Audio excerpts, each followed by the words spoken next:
Shalom, amados Javerín, los saludamos y los bendecimos desde la comunidad de Israel. Estamos en la sección llamada Lehen HaShamayim.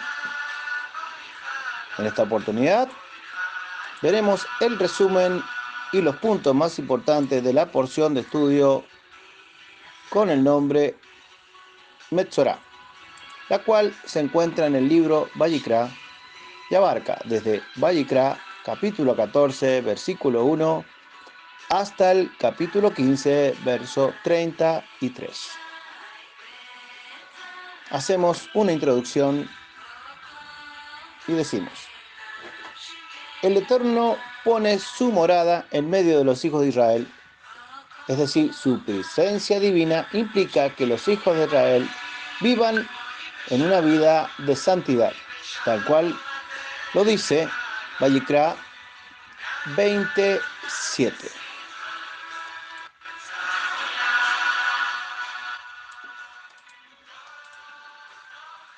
El santuario, que en hebreo es Mikdash, terrenal, puede ser contaminado por medio de las impurezas rituales de los hijos de Israel. Y para evitarlo se requiere conocer todas las normas acerca de lo que produce impureza y cómo ser libre de ella. En los capítulos 11 hasta el 15 de Vayikra, la Torá muestra el desarrollo de una enseñanza profunda en cuanto a la impureza ritual. Por medio del cumplimiento de estas reglas, el pueblo puede vivir en un campamento donde mora la presencia divina en medio de ellos.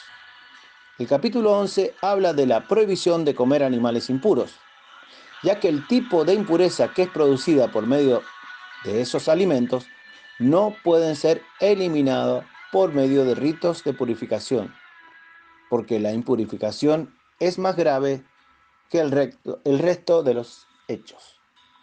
Al tocar los cadáveres de los animales impuros, se produce la impureza ritual en los hombres, pero esta impureza puede ser eliminada por medio de actos de purificación. El capítulo 12 habla de la impureza producida en la mujer por un parto. El capítulo 13 habla de la impureza producida por la plaga de Sarat, mal traducida como lepra. En el capítulo 14 se habla de la purificación de Sarat en una persona y cómo tratar con esa plaga en una casa. En el capítulo 15 se encuentra la enseñanza de la impureza ritual producida por flujos que vienen de los aparatos reproductores tanto del hombre como de la mujer. Todas estas instrucciones han sido dadas con el fin de evitar que el Mikdash, o sea, el santuario, sea contaminado. Por ende, el pueblo sea dañado por la presencia divina que está en medio de ellos, tanto en el desierto como posteriormente en la tierra prometida. Las reglas en cuanto a la impureza ritual tienen que ver con la santidad en la relación con la presencia física del Eterno en medio del corazón de su pueblo escogido, a través del Mikdash, y luego en la tierra prometida en el templo. Algunas de estas reglas son aplicables solamente cuando hay un santuario, como por ejemplo la que requieren sacrificios. Pero otras de estas reglas son aplicables aún en la ausencia del santuario, como son las reglas de Kashrut y de Nidá. Mientras que hay templo, no podemos guardar las leyes, mientras no hay templo, no podemos guardar las leyes que tienen que ver con los sacrificios, pero sí podemos guardar las reglas de no comer animales impuros y la purificación de nuestros cuerpos por medio de una mikveh, o sea, el baño ritual de purificación. El pueblo yehudí sigue guardando las instrucciones en cuanto a la pureza ritual que son aplicables sin el santuario, porque seguimos siendo un pueblo santo y consagrado al Eterno. Las reglas de Sarat, comúnmente llamada lepra, solo son aplicables dentro de la tierra de Israel cuando hay templo, así que no aplicarán hasta que el tercer templo sea construido. En la porción pasada vimos cómo el Talmud menciona que el nombre del Mesías es el estudioso leproso. Por lo tanto, las leyes de purificación de Sarat están íntimamente relacionadas con él y más concretamente con su muerte y resurrección. A continuación leo la segulot de la parashá. ¿Qué son las segulot? Vienen del plural, del singular segulá, que es de alguna manera el poder curativo integral que produce la lectura y meditación de las porciones semanales de Torah. Primera lectura corresponde a la influencia de Abraham Avinu, que abarca la sefirot de Gesed, es decir, la benevolencia infinita. El nombre Metzorah, para aquellos que quieren expiar por pecados de maledicencia, o sea, el mal hablar, causa el padecimiento de Sarat, enfermedades arquetípicas de Israel. Esta porción, ¿sí?, es apta para el alivio y curación de diversos tipos de dolencias, que no necesariamente responden a un origen físico. También en la cuarta lectura, correspondiente a la influencia de Moshe Rabenu, que abarca la sefirá de Nesak, que es la victoria. Esto sirve para quien adquiere una propiedad, una casa, un departamento, etc., para que declare en cada etapa de la construcción o eventual proceso de adquisición que va a emprender, y todo lo haga en el nombre del Eterno. Esto trae la luz en todo lo que se hace. La quinta lectura, correspondiente a la influencia de Aarón HaKohen, que abarca la sefirá de Hod, que es la majestad o el esplendor, principalmente en el versículo 2 del capítulo 15. El término que aparece ahí es Sab. Esto es cuando ocurre una emisión de semen irregular en un hombre y su semen se contamina. Es una indicación de que no se le está dando suficiente importancia al proceso de creación de vida. Cada parte de nuestro cuerpo es un instrumento refinado para revelar la luz del Eterno, tal cual lo dice Filipenses 2:15. En la medida que nuestra conciencia tiene más afinidad con este propósito, nuestro cuerpo se vuelve un vehículo poderoso y sensible para manifestar la voluntad del Creador. Pero si nuestra conciencia está más sintonizada con el deseo egoísta, entonces nuestros miembros y órganos pierden su precisión y pueden funcionar mal. No debemos olvidar que somos seres interdimensionales. Eso tal cual lo dice Bereshit 1:26. Esta sección puede ayudar a activar la purificación necesaria para despertar el temor reverente al Eterno y nos activa para ser un canal de vida, de modo tal que el buen funcionamiento de nuestro cuerpo puede ser restaurado. La sexta lectura corresponde a la influencia de Yosef, que abarca la Sefirá Yesod, que es el fundamento y la vinculación. Esta porción, o la lectura de ella, colabora con los varones que desean expiar pecados de Será Levatará, o sea, el mal uso del semen. Y también sirve para la sanidad de las mujeres que han descuidado su pureza sexual. Pasamos al resumen de la parashá. Como dije, se llama Metzorah, que quiere decir el afectado con Sarat. Primera leyá abarca desde Vayikra 14:1 al 12. Purificación de Sarat. Cuando el Cohen determina que la Sarat de la piel disminuyó en la persona Metzorah, esta asume el compromiso de someterse al proceso que le va a permitir entrar nuevamente al campamento, aunque por 7 días adicionales no puede entrar al Mikdash. Afuera del campamento se toman 2 aves. Una se sacrifica, la otra se moja en la sangre y el agua, junto con madera de cedro, un hilo rojo y un hisopo. Se salpica al afectado con Sarat, que sería la persona Metzorah, con la sangre y el agua. Luego se deja volar al pájaro vivo. La persona con Sarat, que sería el Metzorah, se sumerge en una mikveh, que es el baño ritual de purificación. También acá menciona el 8º día, que en efecto es el día donde se debe afeitar el cabello y se sumerge y ofrece sacrificios. El proceso de purificación de la persona Metzorah tiene 2 etapas.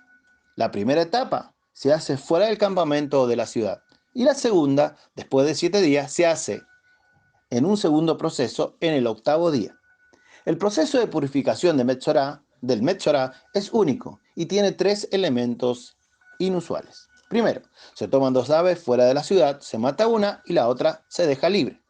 Segundo, se usa un hisopo, un hilo y madera junto con el pájaro para salpicar al Metzorá en el orden de purificación. Tercero, en el 8º día se pone sangre y aceite en la oreja derecha, en el pulgar de la mano derecha y el pulgar del pie derecho del Metzorá. Cada uno de estos elementos inusuales se encuentran en otros lados de la Torá. Por ejemplo, en Yom Kippur, que es el día de las expiaciones. También se encuentra en la Pará Adumá, que es la novilla roja, como también en la consagración de los Kohanim. Las 2 aves, una sacrificada y la otra libre, emulan a lo que hace el sacerdote Yom Kippur con las cabras, en donde una se sacrificaba y la otra es enviada al desierto. Las cabras son instrumento de expiación. Por cierto, expiación en hebreo se dice capará. El hisopo que se usa para salpicar a la persona emula el hecho de la pará adumá, o sea, la novilla roja, en el acto de purificación de una persona después de estar en contacto con un cadáver. La salpicadora es el instrumento de purificación, ¿sí? Purificación en hebreo se dice tahará. El colocar aceite en la oreja derecha, el pulgar de la mano derecha y el pulgar del pie derecho era el instrumento de inauguración de los Kohanim, por el cual se lograba santidad y consagración para oficiar en el Mikdash.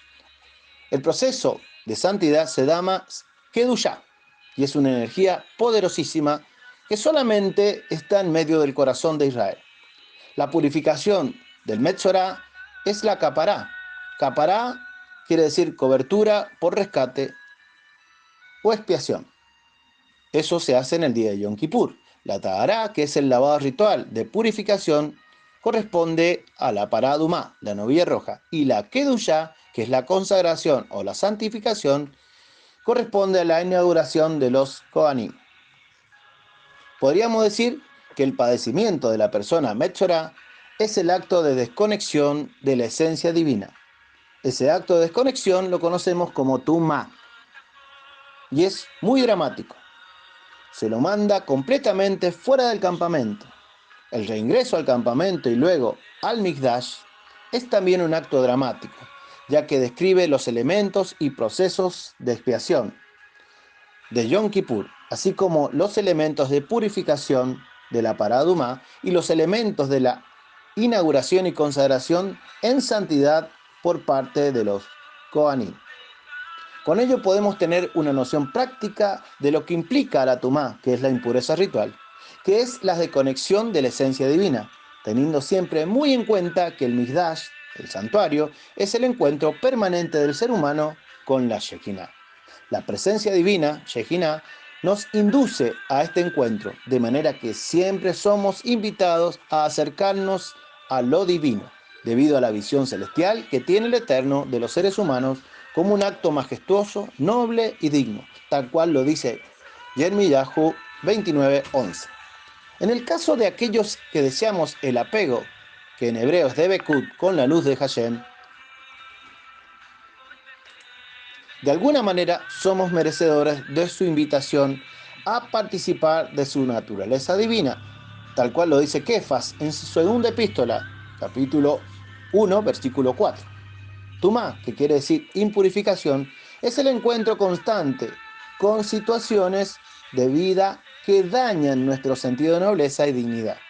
Grafica el encuentro con nuestra mortalidad, nuestra rudimentaria e ilusoria realidad corporal, las partes de nuestra vida que compartimos con todo el mundo animal, que sería la cotidiana lucha entre la Neshama, el alma espiritual, y la reactividad sensual del Nefesh, que es el alma animal, tal cual lo grafica Romanos 7, del 22 al 23. Esto incluye muerte, enfermedad, también procreación y alimentación.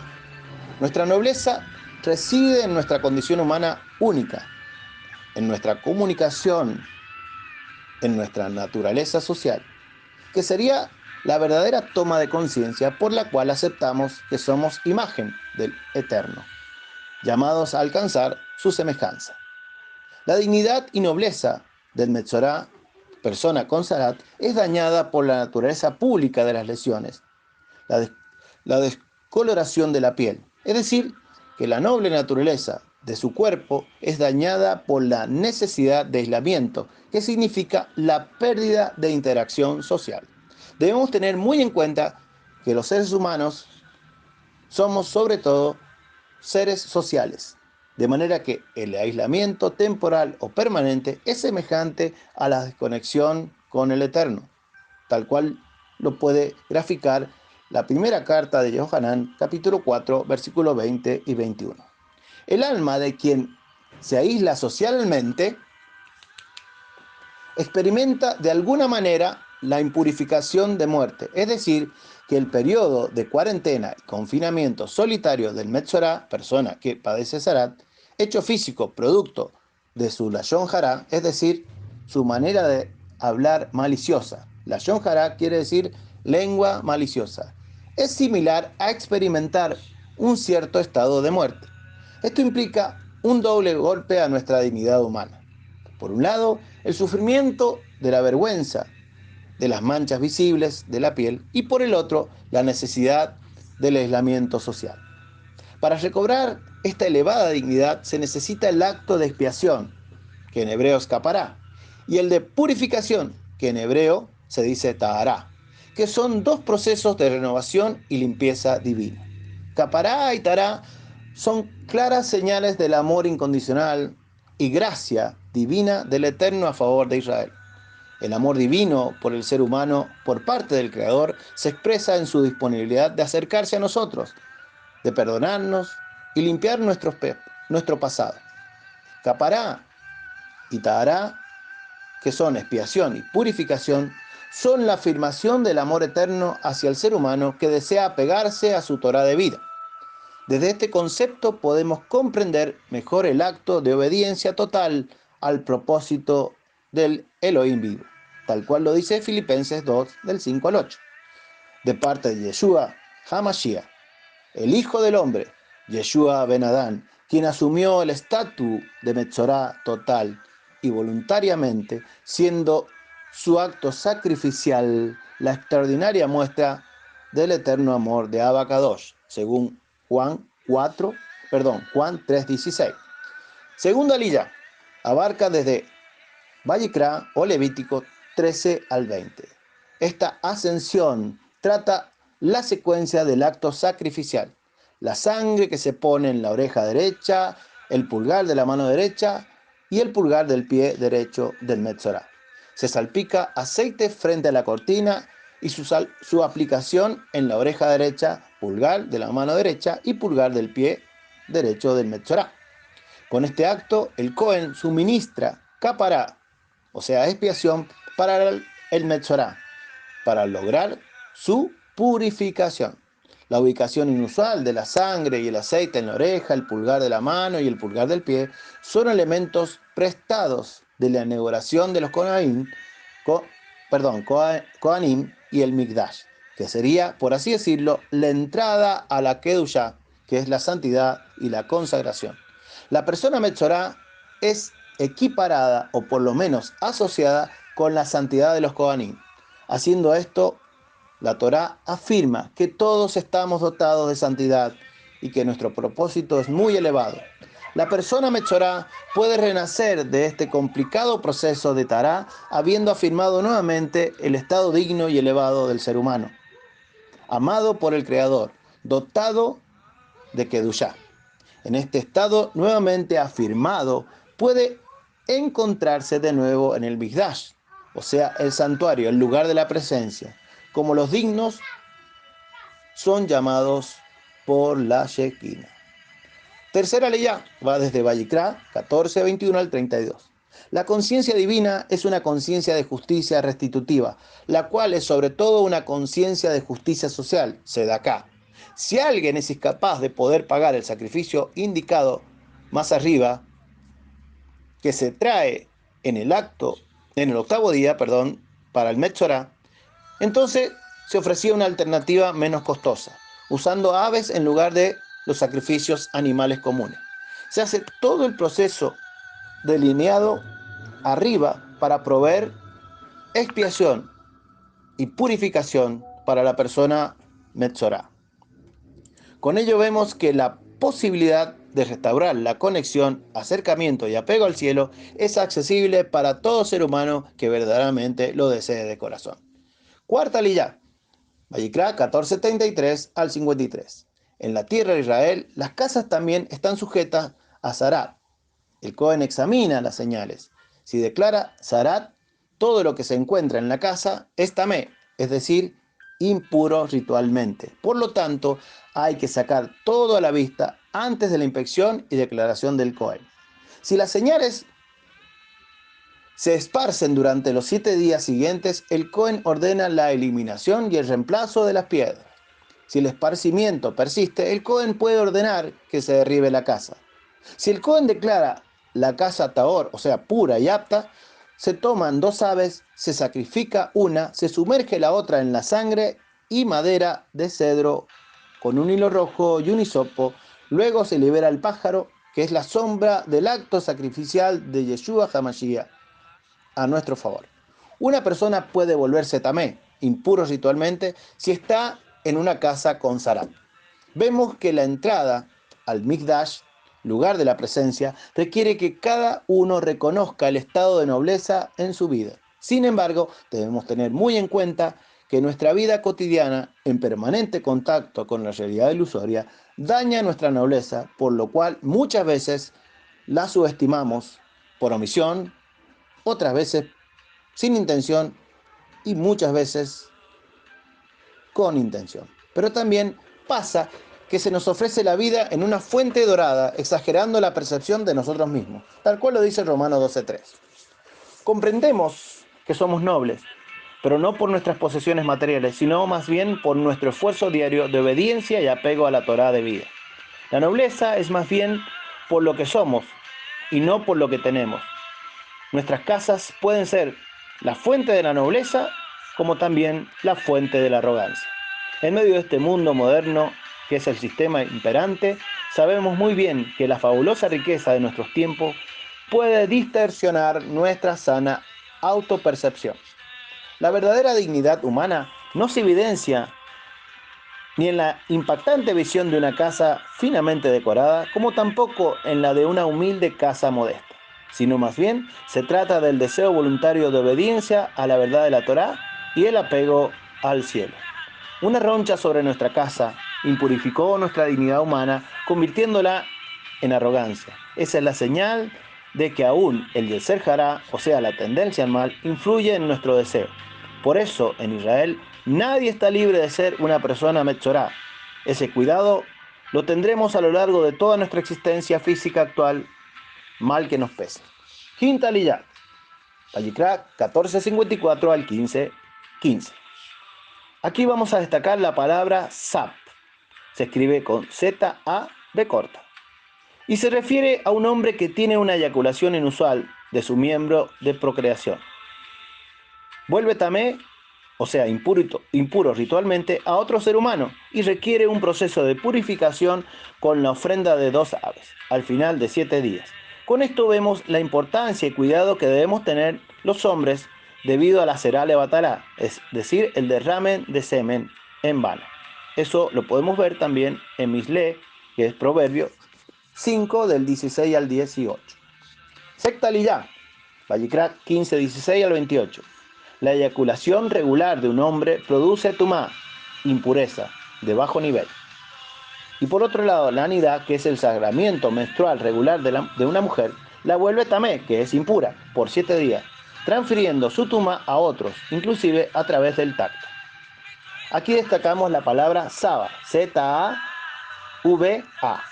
Una mujer que sangra inconsistentemente con su periodo regular, su tumá, que es impureza, es similar al hombre con será de levatará.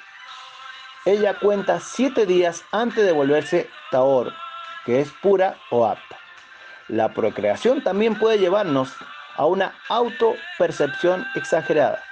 La creación no es solo de parte de una sola persona, sino de ambas, pero también es por medio de la intervención divina. El Eterno da vida y nosotros damos vida. Pero un detalle, el Eterno da la vida mientras nosotros damos vida. La percepción de la autoimagen de nuestra dignidad y su nobleza pueden dañar nuestra vida material en dos direcciones. Por un lado, la podemos menoscabar y por el otro, la podemos sobredimensionar.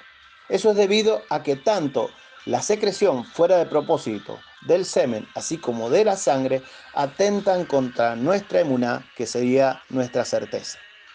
Si nuestra visión es demasiado baja, descendemos al estado de animalidad. Si es demasiado alta, pasamos al estado de adversario del Creador. De alguna manera, estas leyes relacionadas con las anomalías de los órganos de procreación están relacionadas con la tendencia que tenemos los seres humanos a sobredimensionar el yo, que sería el viejo y conocido ego. Eso es debido al Yeser Hará, atribuyéndonos una idea desmedida de nosotros mismos como co-creadores, no dando lugar al Creador. Cuando no le damos voluntariamente lugar al Creador, inmediatamente provocamos vacío, el cual sí o sí implica caos.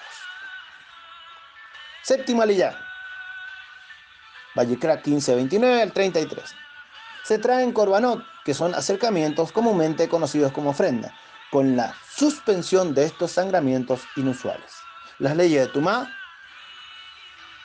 impurificación que provoca el ocultamiento de la presencia, y Tahará, que es la presencia manifiesta de la luz, hoy no son parte cotidiana de nuestra vida. Estas leyes son complejas. La vida en los tiempos del Mikdash, que es el mundo de la Tumá y la Tará, o sea, de la impurificación y de la purificación, serían irreconocibles para nosotros hoy, desde nuestra realidad cotidiana. Estaríamos perdidos en este mundo, sin saber qué hacer, de manera que tenemos ciertos vestigios. El lavado de las manos, por ejemplo, y su correspondiente bendición antes de comer pan, nos permiten de alguna manera percibir estos estados de Tumá y de Tará. También al lavarnos las manos en el Seder de Pesaj, antes del carpaz, que sería el perejil, el apio, la cebolla, que simbolizan la resurrección de la tierra en primavera, es tal vez la única vez que entramos en el mundo de la Tumá y la Tará solo por un instante. Por medio de su amor incondicional, el Eterno, mediante este paso, de alguna manera nos permite transportarnos, aunque solo sea por un instante, al mundo del Mikdash, que sería el mundo de Tumá y de Tará, donde la Shekinah está activa todo el tiempo.